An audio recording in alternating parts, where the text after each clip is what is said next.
오늘 주신 하나님의 말씀은 시편 53편 1절에서부터 6절까지 말씀입니다.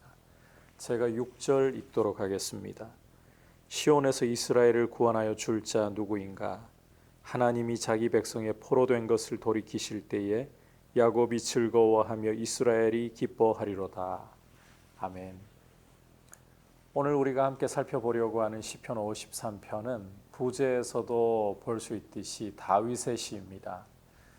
이 시에서 굉장히 중요하게 우리가 살펴보아야 할 내용 가운데 한 가지를 1절에서 다윗이 이렇게 노래를 하고 있습니다.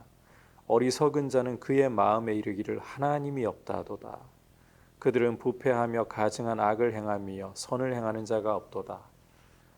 일반적인 의미에서 어리석은 자라고 한다면 남들이 생각할 수 있는 부분을 미처 생각하지 못해서 인생에 아주 중대한 실수를 저지르고 남들보다 손해를 보는 사람, 남들보다 챙겨야 할 것을 챙기지 못하는 사람, 이런 개념이 강하죠.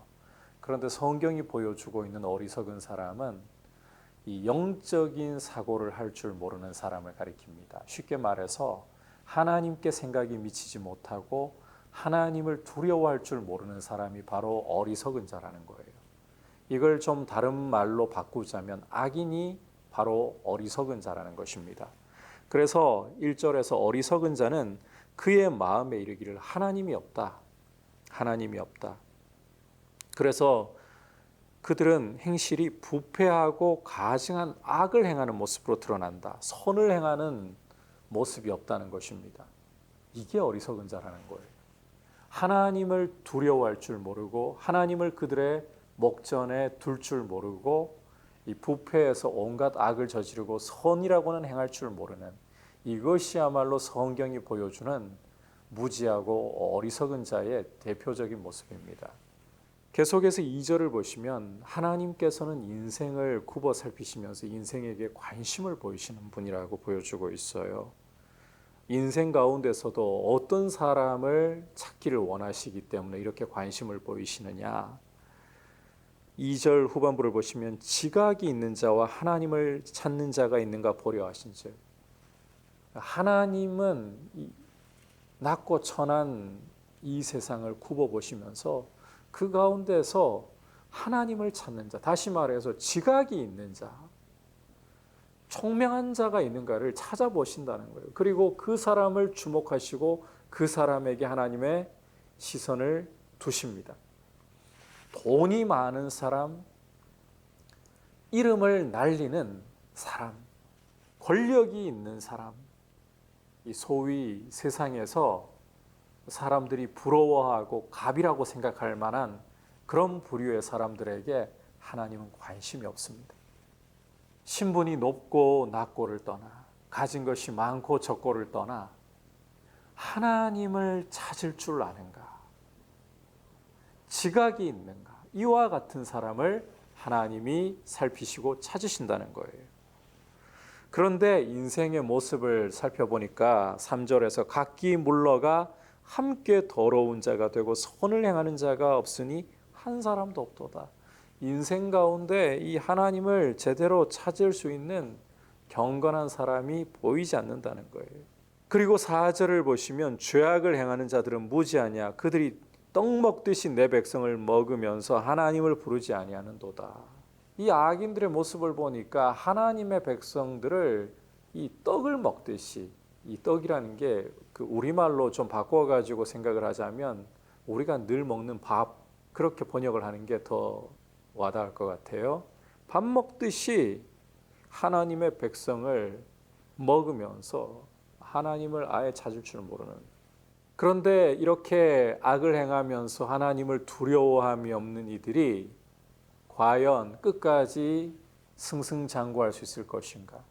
하나님의 백성은 지금 악인들에게 짓밟히고 곤욕을 당하고 있다고 해서 계속해서 그렇게 곤욕 가운데, 고통 가운데에서 절망해야 할 것인가? 그렇지 않습니다. 이제 5절과 6절에서는 반전을 노래하고 있습니다. 5절을 보시면 이 그들이라는 것은 악을 행하는 사람들을 가리킵니다. 하나님의 백성을 밥 먹듯이 집어삼키고 있는 이들을 가리키는 거예요. 그들이 두려움이 없는 곳에서 크게 두려워하였으니 두려워할 것이 아무것도 없는 곳에서 크게 두려워한다. 그냥 잎사귀 하나 떨어지는 소리에도 공포에 사로잡히는. 왜 그렇게 되느냐? 너를 대항하여 진친 그들의 뼈를 하나님이 흩으심이라. 하나님의 백성을 대항하여 진친 이 악인들의 뼈를 하나님이 흩어버리시기 때문에 하나님이 악인들의 대적이 되시고 악인들을 치시는 자가 되시니까 그들의 뼈를 흩어버리신다는 거예요. 그래서 두려워할 곳 없는 곳에서 두려움에 사로잡혀 버리는 것이죠. 하나님이 그들을 버리셨으므로 내가 그들에게 수치를 당하게 하였도다. 악인들은 두려움에 사로잡힐 뿐만 아니라 하나님이 그 뼈를 흩어버리시니까 또 낮아져서 수치를 당하게 되는 그와 같은 결국을 맞이할 수밖에 없다. 반면에 6절을 보시면 시온에서 이스라엘을 구원하여 줄 자 누구인가? 그러면서 다윗은 하나님이 자기 백성의 포로된 것을 돌이키실 때에 야곱이 즐거워하며 이스라엘이 기뻐하리로다. 하나님이야말로 당신의 백성의 구원이 되시고 이스라엘에게 즐거움을, 야곱에게 기쁨을 회복시켜 주시는 당신의 백성의 구원자, 당신의 백성의 즐거움, 당신의 백성의 참 기쁨, 당신의 백성의 영광이 되시는 분이라는 것입니다. 악인이 승승장구하고 힘을 가지고서 권력을 가지고서 함부로 휘두른다고 해서 그런 악인들이 승승장구하는 모습 속에서 하나님의 백성들이 짓밟히고 곤욕 가운데 괴로운 가운데 있다고 해서 이 구도는 영원하지 않습니다. 결코 영원할 수 없습니다. 왜냐하면 하나님이 인생을 굽어 살피시고 하나님을 찾는 자, 지각이 있는 자를 살피시고 그 사람에게 시선을 두고 계시기 때문에 그러므로 하나님께서 때가 찼을 때에 하나님의 때가 되었을 때에 하나님의 백성을 밥 먹듯이 집어삼키려고 하는 악인들에 대해서는 두려워할 곳이 없는 곳에서도 두려워 떨게 만드시고 수치 가운데 엎드러지게 만드실 것입니다. 그러나 하나님의 백성은 하나님을 찾는 자들은 고통 속에 구렁텅이 속에 떨어져 있었다 할지라도 하나님이 구원해 주시고 일으켜 주셔서 즐거움으로 기쁨으로 관을 씌워 주시는 분이시라고 다윗은 노래하고 있는 것입니다. 오늘 이 시를 보면서 하나님이 어디에 시선을 두고 계시는가? 이 세상의 화려함도 아니고 그 화려함을 손에 거머쥐고 힘을 거머쥐고 있는 사람들도 아니고 하나님을 찾는 사람, 하나님을 경외할 줄 아는 지각이 있는 사람을 하나님이 찾고 계신다.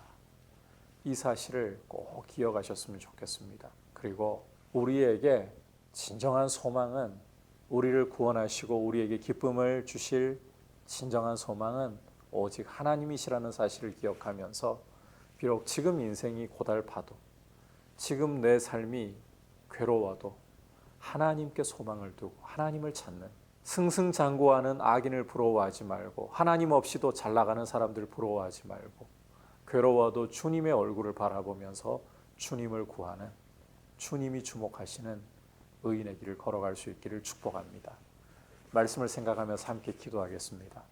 하나님 아버지, 이 세상의 힘과 이 세상의 자랑을 손에 거머쥐었다고 그것으로 희희낙낙하지 말고 하나님의 관심과 시선은 하나님을 찾고 하나님에 대한 지각이 있는가 여기에 있으시다는 사실을 기억하면서 괴로움 중에 있어도 고통 중에 곤욕 중에 있어도 하나님께 소망을 두고 하나님이 나의 구원이시고 나의 기쁨이 되시는 분이십니다.